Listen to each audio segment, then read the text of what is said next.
exercise 2.1.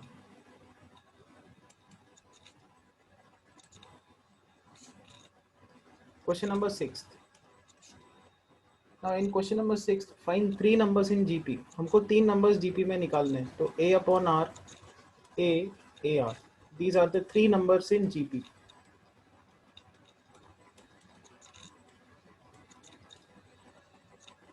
Such that their sum is 21. इनका sum 21 है. तो A upon R plus A plus AR is equal to 21. Such that their sum is 21 and sum of their squares is 189. इनके जो square का sum है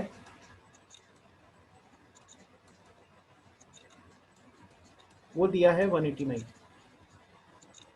तो हम लोग क्या करेंगे, दोनों इक्वेशंस को सिंप्लीफाई करना स्टार्ट करेंगे. A 1/r plus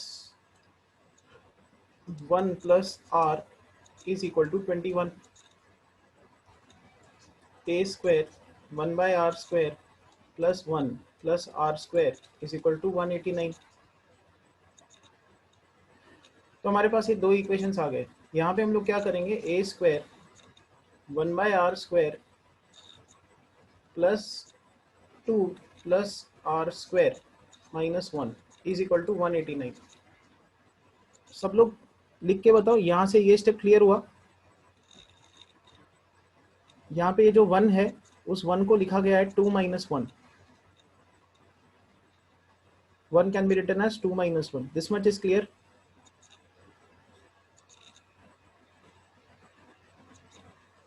नहीं क्लियर हुआ ये जो 1 है, अरे 1 को लिखा गया है 2 minus 1.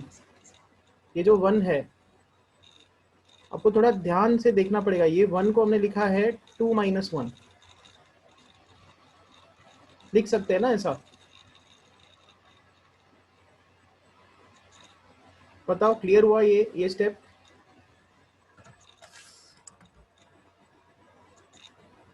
नाउ ये जो 3 टर्म्स है a स्क्वायर इंटू ये जो 3 टर्म्स है इनको हम लोग लिख सकते हैं 1/r plus r plus, so it can be written like this 1/r plus r the whole square. और ये -1 तो है ही.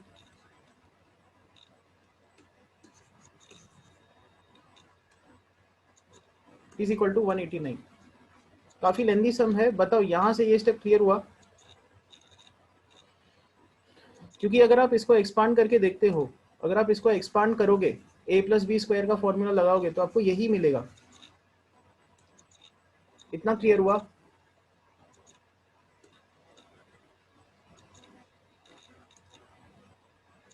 Okay fine. अब इस 1 को हम लोग लिख सकते हैं 1 square. 1 can be written as 1 square. So you will have a square into, now x square minus y square का formula x plus y x minus y is equal to 189. यहां से ये स्टेप क्लियर हुआ? मुझे हर एक step में पूछना पड़ेगा, ठीक है? यहां से ये स्टेप क्लियर हुआ?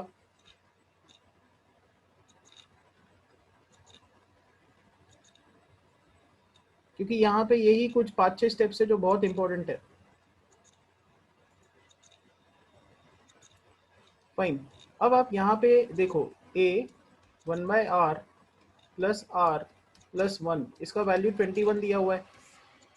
और यहाँ पे ऐसा टर्म है, देखो इस a स्क्वायर को हम लोग ऐसा लिख सकते हैं, this a square can be written as a into ए.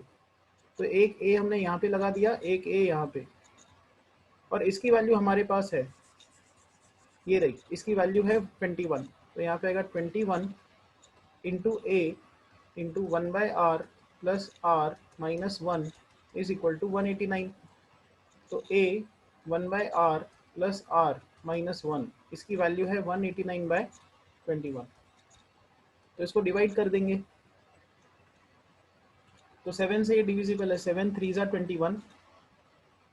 अच्छा, डायरेक्टली इसको आप डिवाइड करके देख सकते हो.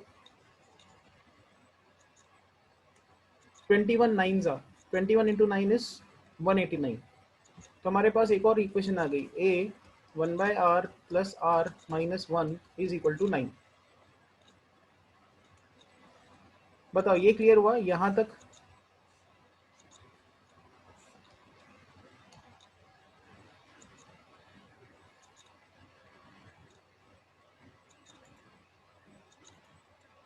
This much is clear. दो इक्वेशंस ये, इसको सॉल्व करके, ये वाली जो इक्वेशन है इसको सॉल्व करके हम लोग यहाँ तक लेके आए और ये दो इक्वेशंस हमारे पास आ गए। अब आप a की वैल्यू बहुत आराम से निकाल सकते हो आप अगर इन दोनों इक्वेशंस को डिवाइड कर दो।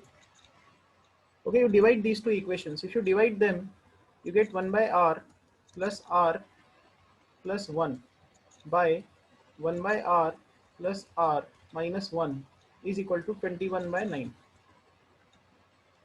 Now 21/9 को simplify करो, this is equal to 3/7। तो नेक्स्ट स्लाइड पे जाते हैं।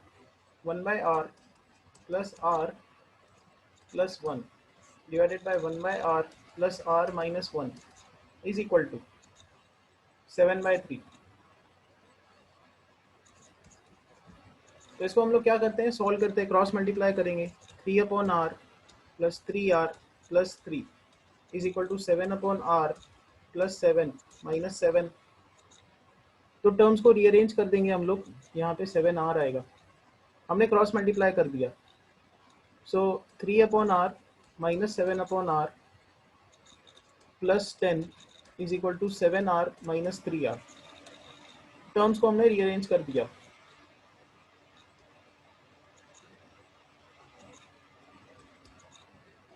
हमने क्या किया, ये वाला टर्म यहाँ पे शिफ्ट कर दिया, फिर हमने ये वाला टर्म यहाँ पे शिफ्ट कर दिया और ये -7 का टर्म यहाँ पे शिफ्ट कर दिया। Will get this, so -4/r plus 10 is equal to 4r। 2 से डिवाइड कर देंगे तो यहाँ पे आएगा -2/r plus 5 is equal to 2r। r से मल्टीप्लाई कर देंगे तो -2 plus 5r is equal to 2r square. So 0 is equal to 2r square minus 5r plus 2। अब ये क्वाड्रेटिक है, इसको फैक्टराइज करेंगे तो 0 is equal to 2r square minus 4r minus r plus 2। So 2r common निकालेंगे, r minus 2 minus 1 into r minus 2। 0 is equal to 2r minus 1 r minus 2। तो यहाँ पे r की वैल्यू आएगी हाफ, r की वैल्यू आएगी 2। क्लियर हुआ?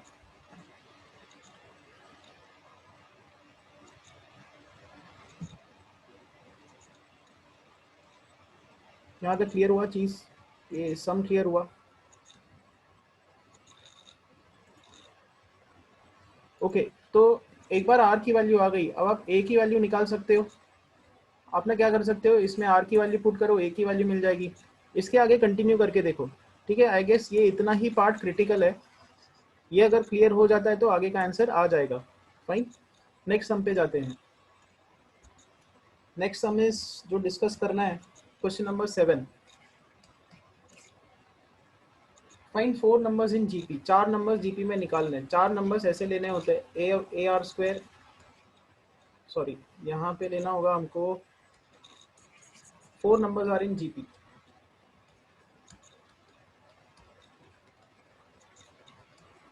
तो यहाँ पे आएगा a r, a upon r, a r cube, a upon r cube. These are the 4 numbers in GP. Sum of middle two numbers, बीच के दो नंबर्स का सम। बीच के दो नंबर्स कौन से हुए, ये वाले। तो a upon r plus a r. Sum of middle two numbers is 10/3, ये दिया हुआ है। एंड द प्रोडक्ट इज 1, इनका प्रोडक्ट 1 है। तो a upon r cube, a upon r, a r cube, this product is equal to 1। This is given to us. अब यहाँ पे r cube will cancel out, are will cancel out, will get a raised to 4 is 1। a raised to 4 1 है तो a square, A square की value होगी 1, ए square की value होगी -1। But कभी भी स्क्वायर की वैल्यू नेगेटिव नहीं आ सकती, तो ये कैंसिल आउट करेंगे, मतलब ए स्क्वायर की वैल्यू 1 आएगी, इसका मतलब ए की वैल्यू 1, ए की वैल्यू -1 आएगी। बताओ यहाँ तक क्लियर हुआ? जिस किसी का भी ये डाउट था, क्वेश्चन नंबर 7 यहाँ तक क्लियर है?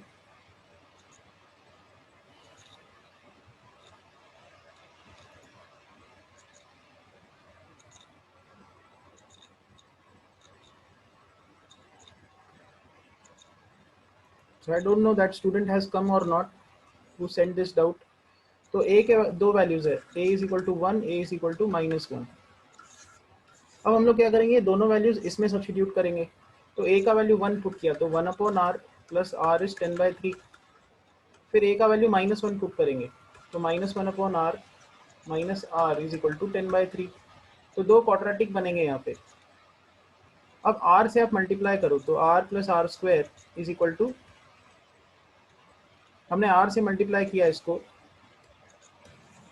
इस इक्वेशन को r से मल्टीप्लाई करेंगे तो यहाँ पे आएगा 1 plus R square is equal to 10r/3। 3 से मल्टीप्लाई करेंगे तो 3 plus 3r square is equal to 10r। So 3r square minus 10r plus 3 is equal to 0। इसको फैक्टराइज करो, उसके बाद आंसर आ जाएगा। ये 10th स्टैंडर्ड का सम बन गया अभी, तो इसको मैं सॉल्व नहीं करता। You try to factorise this. Okay, a का वैल्यू आपके पास आ गया, यहाँ से आर की वैल्यू आपके पास आ जाएगी, ए और आर आ गए तो आपके पास ये 4 नंबर्स आ जाएंगे। सेम चीज़ यहाँ पे करनी है, आर से मल्टीप्लाई करो, ये आ जाएगा। 3 से मल्टीप्लाई करो,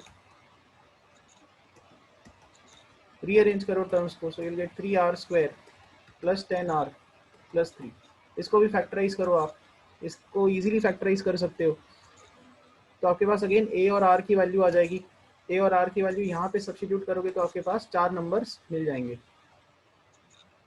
ठीक है, तो ये है 7th क्वेश्चन का idea. Next is question number 8। Now in question number 8, find 5 numbers in GP. GP में 5 numbers A, AR, AR square, A upon R, A upon R square। ये 5 numbers GP के बन गए।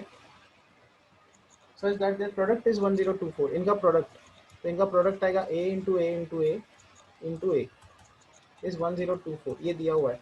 जब आप इन सबको मल्टीप्लाई करोगे तो ये आर स्क्वायर कैंसिल आउट होगा, आर कैंसिल आउट होगा। If you multiply all these terms, R square will cancel out, are will cancel out, और आपके पास ए 5 बार बचेगा, a⁵5। और ये प्रोडक्ट हमको 1024 दिया है। 1024 इज 2⁻10। अब a⁵5 2⁻10 है, तो फिफ्थ रूट ले लो। a⁵5 fifth root, 2⁻10 fifth root, तो a की वैल्यू आएगी 2 स्क्वायर। 2 स्क्वायर की वैल्यू है 4। a is equal to 4। Fifth term, उसके बाद दिया है fifth term. Fifth term is square of third term. तीसरे टर्म का स्क्वायर है फिफ्थ टर्म। अभी देखो, a upon r square, a upon r, a r square. ये टर्म नंबर 1 है, ये टर्म नंबर 2 है, ये term number 3, term number 4, term number 5। So term number 5 मतलब ए आर स्क्वायर। ये टर्म नंबर 3 का स्क्वायर है। टर्म नंबर 3 मतलब ये, तो ये दिया हुआ है। तो यहाँ पे क्या होगा कि term number 5 is square of term number 3। This is given to us. तो आर स्क्वायर का वैल्यू आएगा 8। बताओ यहाँ तक क्लियर हुआ ये सम?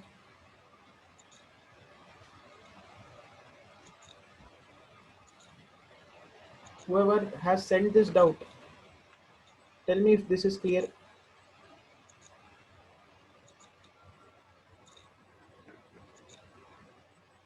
Fine, no one is answering. So r square का वैल्यू आएगा यहाँ पे, r स्क्वायर का वैल्यू a मतलब 4, तो r की वैल्यू आएगी 2, r की वैल्यू आएगी -2। सी, ज्योमेट्रिक प्रोग्रेशन में दो ही चीजें हैं एक्सरसाइज 2.1 में, a और r। वहीं पे जाके पूरी स्टोरी खत्म होती है। अगर आप a और r निकाल सकते हो इक्वेशंस को मॉडिफाई करके, इट्स डन। तो आपके पास टर्म्स आ जाएंगे जीपी के। फाइन, तो एक बार ए और आर आ गया आपके पास, ये पांचों नंबर्स आ जाएंगे। पांचों नंबर्स का स्ट्रक्चर ए और आर पे ही तो डिपेंड कर रहा है। ए और आर की वैल्यू यहाँ पे पुट कर दो। पहले ए की वैल्यू 4 पुट करना, आर की वैल्यू 2, फिर ए की वैल्यू 4 पुट करना, आर की वैल्यू -2। यहाँ से आपको आंसर्स मिलते जाएंगे। ठीक है, तो ये हो गया 8th क्वेश्चन। नेक्स्ट क्वेश्चन पे जाते हैं। Next is question number 13 and 15.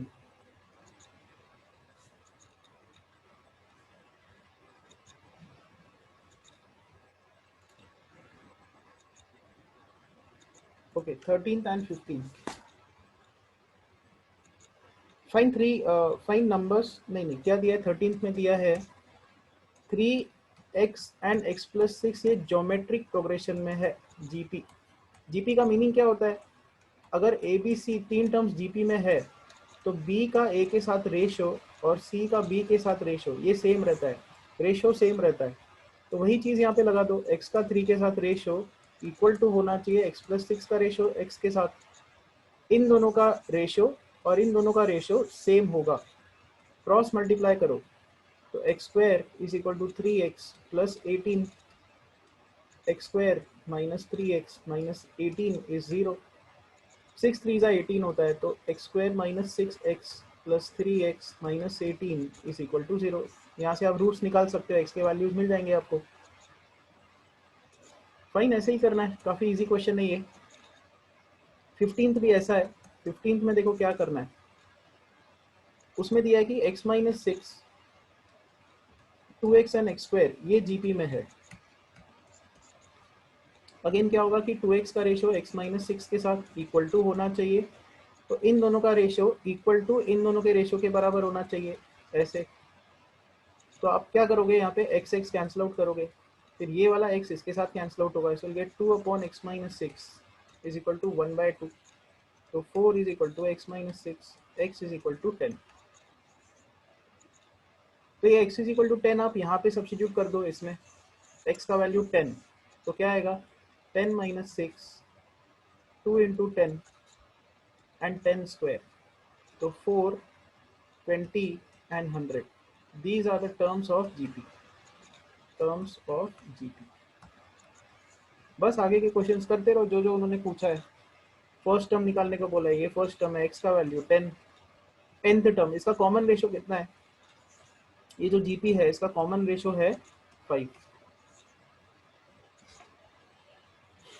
बस इतना ही है, और तो कोई डाउट्स नहीं थे। बट सम्स जो आज आप टेस्ट में देखने वाले हो वो थोड़े टफ लेवल के, आपको टाइम लगेगा उनको करने में, वो इतने इजी नहीं होंगे। हाँ, बेस्ड इसी के ऊपर होंगे, बट एमसीक्यू क्वेश्चंस होंगे। आपको अभी से आदत लगानी है एमसीक्यू को सॉल्व करने की, क्योंकि फाइनल एग्जाम सब आजकल हर कॉम्पिटिटिव एग्जाम एमसीक्यू बेस्ड हो गई है। तो चीज़ें अब उतनी इजी नहीं रही जो 5 साल 10 साल पहले इजी होती थी। ठीक है, और कोई डाउट हो तो पूछो, आप बताओ, I will explain.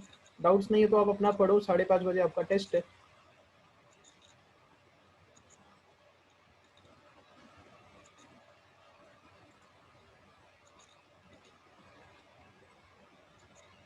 Question number 4, ठीक है, क्वेश्चन नंबर 4 देखते हैं।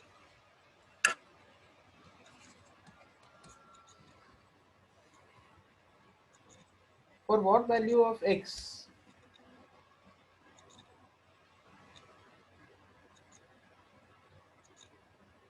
क्वेश्चन नंबर 14 देखना है। अच्छा 14, ठीक है, मस्कीटोज वाला। देखो ये ना कंपाउंड इंटरेस्ट का क्वेश्चन है। दिस इज कंपाउंड इंटरेस्ट, ये बहुत इंपॉर्टेंट क्वेश्चन है। देखो कंपाउंड इंटरेस्ट होता क्या है, पहले समझो इसको। ठीक है, देखो आपके पास 100 रुपए है, आपने 1 साल उसको बैंक में रखा, और बैंक आपको मान लो 5% इंटरेस्ट देती है, 5% इंटरेस्ट। तो 1 साल के बाद, आफ्टर 1 ईयर, फर्स्ट ईयर हो जाने के बाद, आपके बैंक में आपको कितना पैसा दिखेगा? 100 रुपीज तो होंगे ही, प्लस इंटरेस्ट होगा 5%, 5/100 इंटू 100, बराबर। तो आपके बैंक अकाउंट में कितना पैसा होगा, 100 कॉमन निकालो, 1 + 5/100, तो आपके बैंक अकाउंट में पैसा होगा 100 × 105/100। बताओ यहाँ तक क्लियर हुआ? एक एक स्टेप में पूछता हूँ, यहाँ तक क्लियर हुई चीजें? बताओ। 100 रुपये थे, 1 साल के बाद इतना पैसा आपके पास होगा। ओके, अब ना, अब देखो 100 रुपीज क्या था, प्रिंसिपल अमाउंट था, प्रिंसिपल पहले साल के लिए। अब हम लोग एक और साल की बात करते हैं। अब आपके बैंक अकाउंट में ना ये इतना पैसा है, ये अब प्रिंसिपल है, ये प्रिंसिपल अमाउंट है। तो दूसरा साल हो जाने के बाद, सेकेंड ईयर हो जाने के बाद आपके बैंक अकाउंट में कितना पैसा होगा? प्रिंसिपल तो होगा ही, इतना तो पैसा होगा ही, 100 × 105/100 इतना तो होगा ही। प्लस क्या होगा? प्लस होगा इस पे 5%, इसका 5% और ऐड हो जाएगा, तो 5/100 × 100, 105/100। इतना क्लियर हुआ? बताओ, ये काफी इंपॉर्टेंट स्टेप है, ये सेकेंड स्टेप भी इंपॉर्टेंट है कि दूसरा साल हो जाने के बाद ये प्रिंसिपल है, this is principal, and this is interest on principal, this is interest on the principal, 5% का इंटरेस्ट। ओके, तो अब आप क्या करोगे ना, यहाँ पे कॉमन टर्म्स निकालोगे, कॉमन टर्म्स। देखो यहाँ पे 100 है, 105/100 है, यहाँ पे भी 100 है, यहाँ पे 105/100 है। तो अगर आप ये टर्म ही कॉमन निकालते हो, हम लोग सेकेंड ईयर की बात कर रहे हैं, सेकेंड ईयर हो जाने के बाद, तो 100, 105/100 ये अगर आपने कॉमन निकाला तो यहाँ पे क्या बचेगा? यहाँ पे 1 बचेगा, और यहाँ पे क्या बचेगा? अगर आपने ये कॉमन निकाल दिया तो ये टर्म बचा 5/100। अच्छा, तो ये तीनों मल्टीप्लाइड है, तो सेकेंड ईयर हो जाने के बाद आपके बैंक के अकाउंट में कितना पैसा दिखेगा? 100 दिखेगा, 105/100 होगा। हमने ये दोनों टर्म्स लिख दिए। अच्छा, इसका कैलकुलेशन करो, इसका कैलकुलेशन है 105/100, मतलब 2 साल हो जाने के बाद आपके बैंक अकाउंट में होगा 100, 105/100 द होल स्क्वायर। ये क्लियर हुआ? बताओ।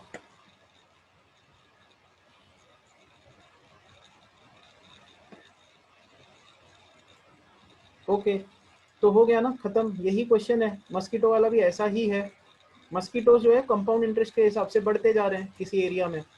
अब आप बताओ कि n ईयर्स हो जाने के बाद, n ईयर्स हो जाने के बाद आपके बैंक अकाउंट में कितना पैसा होगा? 100, 105/100 की पावर में क्या आएगा? बताओ। After n years how much amount can you expect in the bank account? n बराबर, तो ऊपर आ जाएगा n। हो गया खत्म। तो मस्कीटो का एग्जांपल भी ऐसा ही है, उसको कैलकुलेट करके देखो आप, उसमें बस इंटरेस्ट वेरी करेगा, इंटरेस्ट रेट वेरी करेगा और प्रिंसिपल अमाउंट वेरी करेगा। ठीक है, आंसर आ जाएगा उसका आपका। फाइन, और कोई डाउट हो तो बताओ। सी, हर एक चैप्टर, हर एक एक्सरसाइज को बहुत अच्छे से करो। हर एक चैप्टर पे मैं टेस्ट लेने की कोशिश करूंगा, उसको बेस्ट तरीके से करना। बुक्स बनाते रहो, नोट्स बनाते रहो, तब जब लॉकडाउन खुलेगा तो आपको इतना प्रॉब्लम नहीं आएगा, हर एक चैप्टर अपना अच्छे से हो चुका होगा। ठीक है, डाउट नहीं है तो I will end over here, I will wait for 15 seconds. अगर डाउट नहीं है तो आई विल एंड।